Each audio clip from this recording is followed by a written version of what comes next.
T stance بنا کر کھڑا ہو گیا۔ مجھے ایک لمحے سے زیادہ انتظار نہیں کرنا پڑا۔ دوڑنے والے وہ دونوں افراد میری نگاہ میں آ گئے۔ ان میں سے ایک متناسب القد اور دبلا پتلا تھا، جبکہ دوسرا سیاہ رو مائل بے فربئی۔ وہ بڑے گھبرائے ہوئے انداز میں راہداری میں داخل ہوئے تھے۔ پھر ان کی گھبراہٹ کا سبب بھی مجھے نظر آ گیا۔ ان کے عقب میں 8 فٹ کی دوری پر صدف موجود تھی۔ اوہ، میرے جیسے کھدیڑتے ہوئے وہاں تک لائی تھی۔ میں نے ان بگوڑوں کو گن پوائنٹ پر رکھتے ہوئے تحکمانہ انداز میں کہا، ہالٹ۔ وہ ٹھٹک کر رک گئے۔ پھر جب سنبھل کر میری صورت دیکھی تو ان کے چہروں پر ہوائیاں اڑنے لگیں۔ یک بیک انہوں نے پلٹ کر اپنے عقب میں دیکھا، وہاں صدف کو کھڑا، ہاتھ ٹکائے پھیل کر کھڑی تھی۔ وہ متوحش نظروں سے مجھے دیکھنے لگے۔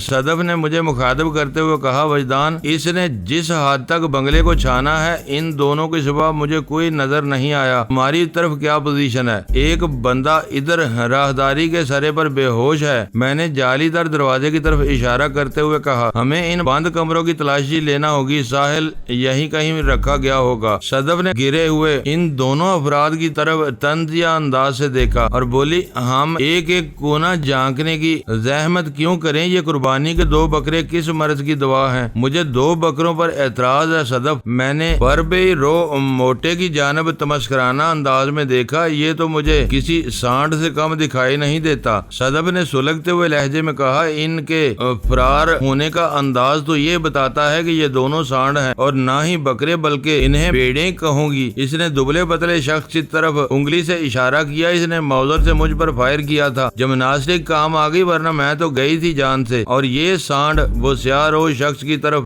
نفرت سے دیکھتے ہوئے بولی، میں نے اس کا پسٹل چھین کر ادھر عقبی لان میں پھینک دیا ہے۔ اس وقت یہ دونوں نہتا ہیں۔ ان کے تیسرے ساتھی انیس کی گن میرے قبضے میں ہے۔ میں نے کلاشنکوف کو تھپاتے ہوئے کہا، اب ان دونوں کے پاس ہمارے احکام کی تعمیل کے سوا کوئی چارہ نہیں۔ میری بات ادھر ختم ہوئی، ادھر صدف کی لات چلی۔ اس نے دبلے پتلے شخص کی پشت پر ایک بھرپور سائیڈ کک ماری تھی۔ ٹھوکر کھانے والا اپنے ساتھی سے ٹکرایا اور اسے اپنے ساتھ لیتے ہوئے زمین بوس ہو گیا۔ میں اچھل کر ان دونوں کے قریب آ گیا۔ وہ ایک دوسرے کے اوپر لدے تھے۔ آئندہ 1 منٹ کے اندر میرے پاؤں کی طوفانی ٹھوکروں نے انہیں ادھیڑ کر رکھ دیا۔ موٹے کا نام اسلم معلوم ہوا، جبکہ دبلا پتلا شخص موسیٰ تھا۔ ان کا تیسرا ساتھی انیس میرے ہاتھوں فرش نشینی کا مزہ چکھ رہا تھا۔ ایک طرح سے ہم نے بڑی آسانی سے اس بنگلے پر قابو پا لیا تھا۔ میں نے اسلم اور موسیٰ کی زبان کھلوانے کی بھرپور کوشش کی، لیکن وہ ٹس سے مس نہ ہوئے۔ ایک لمحے کے لیے مجھے یوں محسوس ہوا اگر میں انہیں جان سے بھی گزار دوں تو بھی وہ مجھے ساحل کے بارے میں کچھ نہیں بتائیں گے۔ وہ CFK کے سے وفاداری نبھانے کی کوشش کر رہے تھے۔ صدف بھی صورتحال کا اندازہ لگا چکی تھی۔ اس نے مجھ سے کہا، وجدان، تم کسی طرح بند کمروں تک رسائی حاصل کرنے کی کوشش کرو، میں ان دونوں پر کام کرتی ہوں۔ اس کی بات میرے دل کو لگی۔ میں اسے موسیٰ اور اسلم کے پاس چھوڑ کر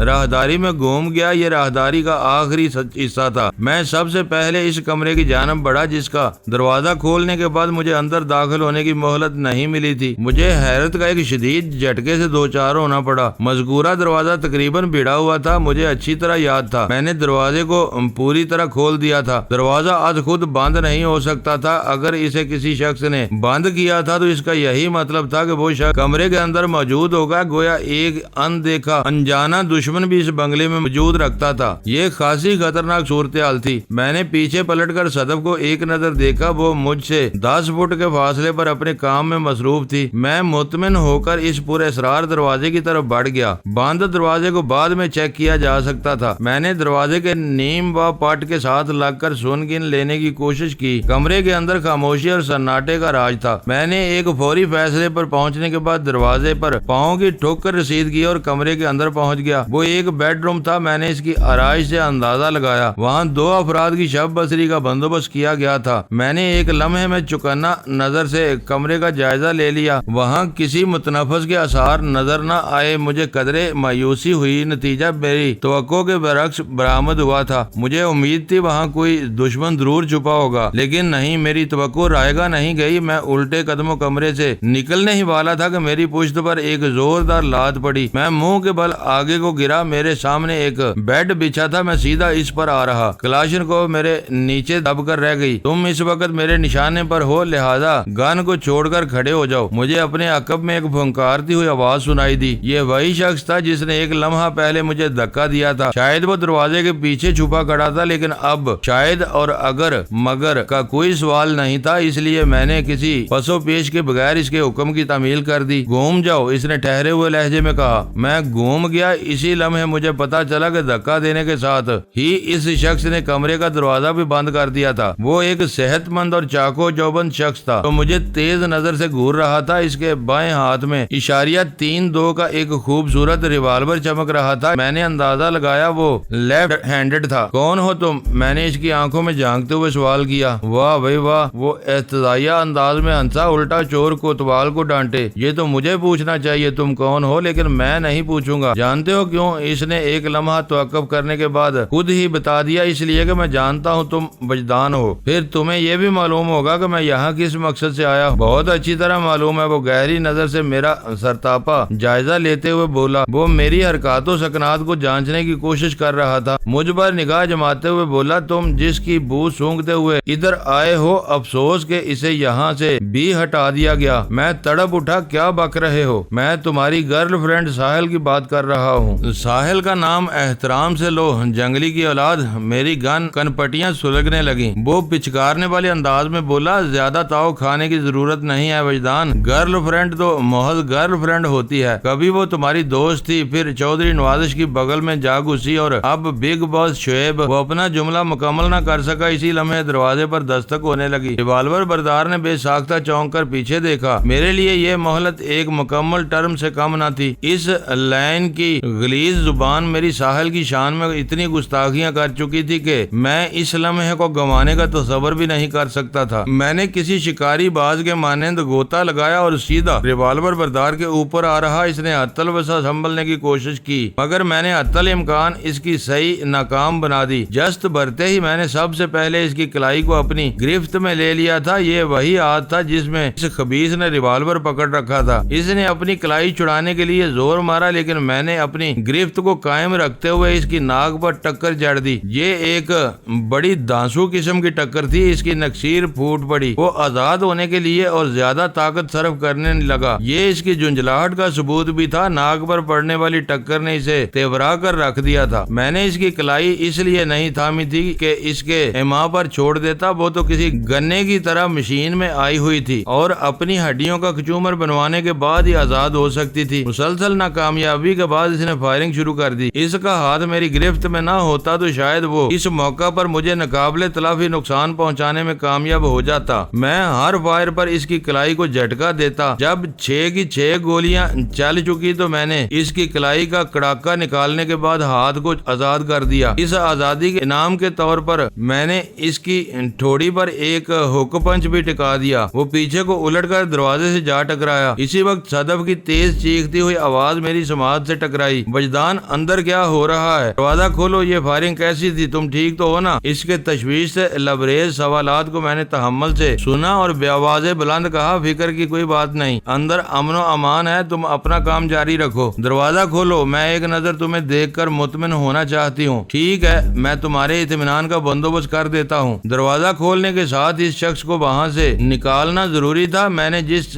کی کلائی کا سوا ستیہ ناش مار دیا تھا، مضروب مجروح کلائی کو دائیں ہاتھ سے تھامے کرا رہا تھا۔ میں نے اس کی تشریف پر ایک رف ٹھڈا رسید کیا اور وہ مضحکہ خیز لہجے میں کہا، اب تک یہیں لیٹے اپنی کلائی اور دستے ہنائی ماتم کرتے رہو گے؟ وہ خونخوار نظر سے مجھے گھورتے ہوئے اٹھنے کی کوشش کرنے لگا۔ شاباش، میں نے طنزیہ لہجے میں کہا، میں تو سمجھ رہا تھا تمہیں اٹھانے کے لیے KMC والوں کو بلانا پڑے گا۔ ایک لمحے کو روک کر میں نے اضافہ کیا، KMC CF کے، واہ کیا کمبینیشن ہے۔ صدف نے ایک مرتبہ مجھے پکارا، وجدان دروازہ کھلنے میں دیر کیوں لگ رہی ہے؟ ایک کنگ سائز مردار خور دروازے کے سامنے گرا ہے۔ میں نے اندر سے کہا، یہ تم کس قسم کی باتیں کر رہے ہو؟ اس نے حیرت بھرے لہجے میں پوچھا۔ ایک منٹ، میں خود ہی اسے ہٹانے کی کوشش کرتا ہوں۔ بات ختم کرتے ہی میں نے زمین بوس شخص کو ایک ٹھوکر ماری اور غصیلے لہجے میں کہا، تم اٹھنے میں اتنی دیر کیوں لگا رہے ہو مردود؟ اس کے ساتھ ہی میں نیچے جھک کر اسے وہاں سے ہٹانے کی کوشش کرنے لگا اور اسی لمحے اس شخص نے ایک عجیب و غریب حرکت کی۔ اس نامعقول نے اپنے سلامت ہاتھ سے میرے پنڈلی کو تھاما اور بڑی تیزی سے اس کے گوشت میں دانت گاڑنے کی کوشش کی۔ دانت کار ڈرائے کی پینٹ پر اس کے دانت لگے تو مجھے تکلیف کا کا احساس ہوا۔ موٹے کپڑے کے سبب اس کے خطرناک دانت گوشت میں نہیں گڑ سکے تھے۔ میں نے دوسرے پاؤں سے اس کی کھوپڑی پر ایک زوردار ٹھوکر رسید کی۔ یہ ایک جچی تلی پریس کک تھی۔ وہ پنڈلی کو کاٹنا بھول گیا۔ میرے ٹھوکر کے نتیجے میں چشم زدن میں اس کا منہ فرش کے پختہ فرش سے ٹکرایا۔ اس کی بلبلاہٹ میں بڑا درد پایا جاتا تھا۔ میں نے اس کے پیٹ میں ایک ٹھڈا مارا تو وہ تڑپ کر پیچھے الٹ گیا۔ میں نے ہاتھ بڑھا کر دروازہ کھول دیا۔ صدف لپک کر اندر آئی اور کمرے کے اندرونی منظر کو دیکھ کر سوالیہ نظروں سے مجھے تکنے لگی۔ یہ کیا ہے وجدان؟ ایک بھوکا وحشی۔ میں نے اپنی پنڈلی کو اس کے سامنے کر دیا۔ اس نے مجھے یہاں کاٹنے کی کوشش کی تھی۔ تم اسی مردار خور کا ذکر کر رہے تھے۔ میں نے اسباد میں سر ہلایا اور کہا، لیکن اس وقت تک مجھے معلوم نہ تھا یہ زندوں پر بھی دانت آزماتا ہے۔ بہرحال اب تجربہ ہو گیا ہے۔ ایک لمحے کو رک کر میں نے پوچھا، باہر والوں کا کیا حال ہے؟ دونوں بڑے پکے ہیں، وہ زومانی لہجے میں بولی۔ اس کا مطلب ہے انہوں نے ساحل کے بارے میں زبان نہیں کھولی؟ ہاں، اس کا یہی مطلب ہے، وہ صفاقی سے بولی۔ اس لیے میں نے ان کی خواہش کو مہمیز کر دیا ہے۔ کیا کہہ رہی ہو؟ میں نے چونک کر اسے دیکھا۔ اس کے جملے میں خطرناکی پوشیدہ تھی۔ تم غلط سمجھ رہے ہو وجدان، وہ وضاحت کرتے ہوئے بولی۔ میں اس حد تک نہیں جا سکتی، بس وہ زبان کھولنے کے موڈ میں نظر آتے تھے۔ میں نے سوچا اگر میرے سامنے کچھ بولنا نہیں چاہتے تو کسی دوسرے کے سامنے کیوں بولے؟ کم از کم آج کی رات تو انہیں امن و سکون سے گہری نیند سونا چاہیے۔ صبح کا اللہ مالک ہے۔ وہ ایک لمحے کو رکی، پھر اپنی بات ختم کرتے ہوئے بولی، میں نے انہیں عارضی اور گہری نیند پہ پہنچا دیا ہے۔ تم خواہ مخواہ فکر میں نہ پڑو۔ میرے سینے سے ایک طویل سانس خارج ہوئی۔ میں نے کہا، ممکن ہے وہ دونوں واقعی ساحل کے بارے میں کچھ نہ جانتے ہوں، لیکن یہ مردار خور بہت کچھ جانتا ہے۔ میں نے زمین پر پڑے مضروب شخص کی طرف اشارہ کیا۔ اس نے تھوڑی دیر پہلے انکشاف کیا ہے، ساحل کو اس بنگلے سے کہیں اور منتقل کر دیا گیا ہے۔ اور کہاں؟ صدف نے متعجب نظر سے مجھے دیکھا۔ میں نے کہا، یہ بات بھی یہی شخص بتائے گا۔ پھر ہم دونوں اس کی طرف متوجہ ہو گئے۔ وہ زیادہ دیر تک ہماری توجہ کی تاب نہ لا سکا۔ ناک، ٹھوڑی اور ہونٹوں کا بھی کباڑا کر چکا تھا۔ جب اسے یقین ہو گیا کہ میں اپنے سوالات کے جوابات حاصل کیے بغیر اس کی جان نہیں چھوڑوں گا تو اس نے زبان کھول دی۔ اس کا نام جنید تھا اور اس بنگلے کے کرتا درتا کا نائب بھی تھا۔ انیس، اسلم اور موسیٰ اس کے اشاروں پر ناچتے تھے، یعنی ان کا تعلق نچلے عملے سے تھا۔ یہ تینوں تمہارے اشاروں پر ناچتے ہیں تو تم کس کے ڈگڈگی پر اچھل کود مچاتے ہو؟ میں نے صفاقی سے کہا، اپنے مداری کا نام بتاؤ۔ ہم سب شعیب غوری صاحب کے غلام ہیں۔ میں نے تمہارے آقائے اعلیٰ کا نام نہیں پوچھا۔ میں نے درست لہجے میں کہا، میں جانتا ہوں کہ یہ بنگلہ ایسٹ کی حدود میں آتا ہے۔ یہاں کا کوئی قائم مقام سراج الدین ہے جو شعیب سے براہ راست ہدایت لیتا ہے۔ میں تو اس بنگلے کے مکانی کا نام پوچھ رہا ہوں، تم جس کی نائبی میں ہو۔ میرے باس کا نام شعیب عثمانی ہے۔ تمہارا باس اس وقت کہاں ہے؟ وہ 9 بجے رات اس لڑکی کے ساتھ ایسٹ کی طرف گیا ہے جسے تمہاری گرل فرینڈ ہونے کا اعزاز حاصل ہے۔ اور اس کا جملہ ادھورا رہ گیا۔ بے ساختہ میرا ہاتھ گھوم گیا تھا۔ ایک زناٹے دار تھپڑ اس کے گال پر چپکا۔ میں نے بڑے خوفناک انداز میں کہا، جنید، یہ آخری مرتبہ ہے۔ اب اگر تم نے ساحل کو گرل فرینڈ کا ٹائٹل دینا چاہا تو میں تمہاری زبان کو گدی سے جدا کر دوں گا۔ وہ سہم کر بڑی سراسیمہ نظر سے مجھے تکنے لگا۔ میں ساحل کے حوالے سے واقعی بہت جذباتی ہو رہا تھا۔ صدف بھی حیرت بھری نگاہ سے مجھے دیکھنے لگی۔ اس وقت میرے ذہن میں بیک وقت کئی طوفان اٹھ رہے تھے۔ اگر مفہوم کے اعتبار سے غور کیا جائے تو جنید نے کچھ زیادہ غلط بھی نہیں کہا تھا۔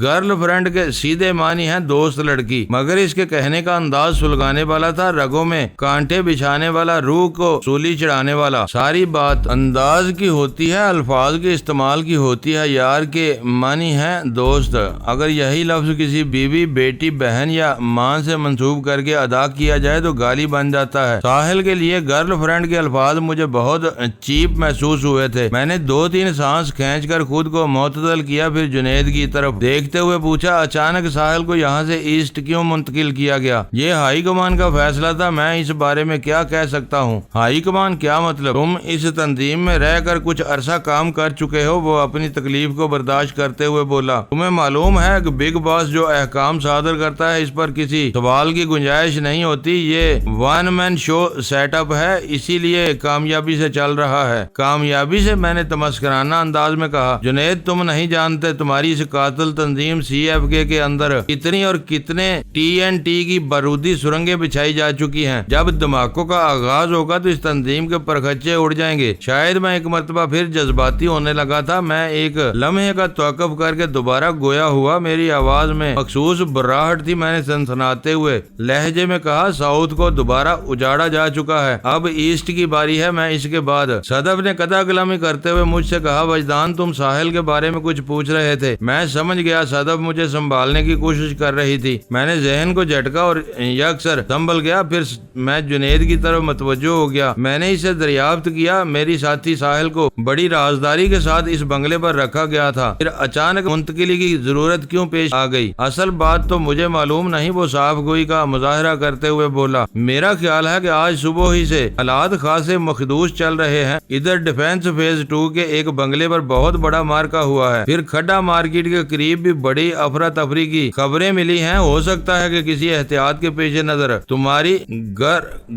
میرا مطلب ہے تمہاری ساتھی کو یہاں سے ہٹا دیا گیا ہو۔ سب سے زیادہ احتیاط پسند تو مجھے تم نظر آ رہے ہو۔ میں نے تیکھی نظر سے اسے گھورا۔ سیدھی طرح یہ تسلیم کیوں نہیں کرتے کہ تمہارے ساؤتھ کا باجا بجا دیا گیا ہے، اس لیے اس کے ساتھ ہی تمہارے بگ باس کے نئے رشتہ داروں کو اعلی کار جے ڈی ملک کا بٹھا بٹھانے میں بھی کوئی کسر نہیں چھوڑی گئی۔ جب میں خام ٹھونک کر دعویٰ کر رہا ہوں کہ شعیب غوری اور چودھری نوازش کو میں نے نقصان پہنچایا ہے، کیوں گھونگھٹ میں رہ کر سرگوشیاں کر رہے ہو؟ وہ نگاہ چرا کر دوسری طرف دیکھنے لگا۔ میں نے سخت لہجے میں کہا، میری ساحل کے بارے میں اور کیا جانتے ہو؟ کچھ نہیں، تم یقین کرو مجھے اس سے زیادہ معلوم نہیں۔ میں نے پوچھا، ہمارا باس شکیب واپس کب لوٹے گا؟ میں یہ بھی نہیں جانتا، وہ بے بسی سے بولا۔ میں تو پھر تم کیا جانتے ہو؟ میں چڑ گیا۔ دیکھو مجھے سختی پر مجبور نہ کرو۔ وہ سراسیمہ نظر سے مجھے دیکھنے لگا، پھر مضبوط لہجے میں بتانے لگا، وجدان مجھے تو یہ بھی معلوم نہیں تھا کہ تمہاری ساتھی یہاں سے کہیں اور بھیج دیا جائے گا۔ شکیب اور سراج الدین کی کوئی بات ہوئی ہوگی۔ میں تو اس وقت چونکا جب 9 بجے ایک بند پولیس موبائل اس بنگلے پر آئی اور شکیب ساحل کو اپنے ساتھ اس موبائل میں بٹھا کر لے گیا۔ پولیس موبائل میں نے بے یقینی سے اس کی طرف دیکھا۔ وہ بولا، وہ بند موبائل اور اس میں موجود 3 پولیس والے نقلی تھے، ان میں 2 تو کانسٹیبل تھے اور 1 سب انسپیکٹر۔ یہ ڈرامہ احتیاط کے پیش نظر رچایا گیا، اس طرح کسی دشمن نظر نہ جاتی، یعنی میری نظر۔ میں نے دانت کچکچائے۔ وہ ایک جرجری لے کر رہ گیا، اس کی دہشت مصنوعی نہیں تھی۔ میں نے کہا، کیا شکیب نے روانہ ہوتے وقت تمہیں بتایا تھا کہ وہ کہاں جا رہا ہے؟ اس نے نفی میں گردن ہلا دی۔ نہیں، اس سلسلے میں ہماری بات نہیں ہوئی۔ پھر تم کس بنا پر کہہ رہے ہو کہ وہ یہاں سے ایسٹ گئے ہیں؟ میں نے جن 3 نقلی پولیس والوں کا ذکر کیا ہے، ان میں سے ایک کو میں جانتا ہوں، جنید نے بتایا۔ وہ سب انسپیکٹر کی وردی والا وہ شخص ایسٹ کے سٹاف میں شامل ہے۔ اسی بنا پر میں کہہ رہا ہوں ساحل کو اس بنگلے سے ایسٹ میں منتقل کیا گیا ہے۔ گویا یہ تمہارا اندازہ ہے، میں نے پرسوچ انداز میں کہا۔ یہ تو پورا یقین ہے، تم جو دل چاہے سمجھو۔ جنید نامی اس بندے سے مزید کوئی مفید معلومات نہیں ہو سکتی تھی۔ میں نے نگاہوں میں صدف سے تبادلہ خیال کیا، پھر دوبارہ جنید کی طرف متوجہ ہو گیا۔ تم یہ بات مت سمجھنا میں آنکھیں بند کر کے تمہاری بات کا اعتبار کر لوں گا۔ ساحل کی تلاش میں اس بنگلے کا ایک ایک کونا جھانکوں گا۔ پھر میں نے اضافہ کرتے ہوئے کہا، اور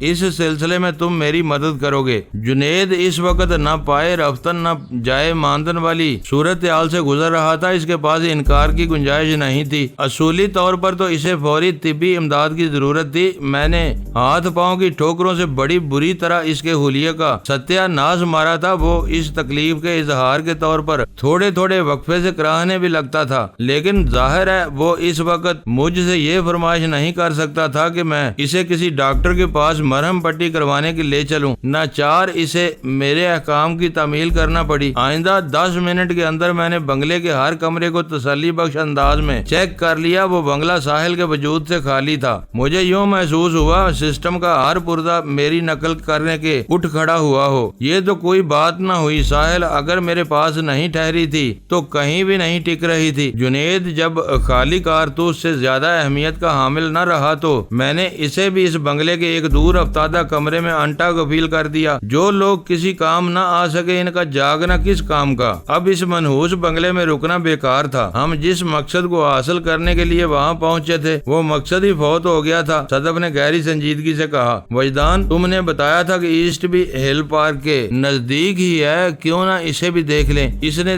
دیکھ لیں کہ الفاظ اسی طرح ادا کیے تھے جیسے کسی تصویری نمائش کو دیکھنا کا ذکر کر رہی ہو۔ میں جانتا تھا شعیب غوری کے ٹھکانوں میں ایسٹ کی بڑی اہمیت تھی۔ وہ کسی مضبوط مضبوط قلعے سے کم نہیں تھا، وہاں گھسنا اور وہ بھی سوچے سمجھے بغیر۔ موت کو دعوت دینے کے مترادف تھا۔ ان لمحات میں جس ذہنی اذیت سے گزر رہا تھا، اس کے زیر اثر میں کوئی بھی انتہائی قدم اٹھانے سے گریز نہ کرتا۔ ساحل کو یہاں سے روانہ ہوئے زیادہ دیر نہیں گزری تھی۔ اس وقت رات کے 11:15 بجے تھے اور وہ 9 بجے ایسٹ کی طرف روانہ ہوئی تھی۔ معزز ناظرین، لائک کریں، شیئر کریں اور کمنٹس باکس میں پاک آرمی زندہ باد، پاکستان پائندہ باد کا نعرہ ضرور درج کر کے اپنے ملک پر فخر کریں اور پاکستان کی بنیادیں مضبوط کرنے میں اپنا کردار ادا کریں۔ ویڈیو دیکھنے کا شکریہ۔ معزز ناظرین، اپنا خیال رکھیے گا اور ہمارے چینل کا بھی۔ ISI پاک آرمی زندہ باد، پاکستان پائندہ باد۔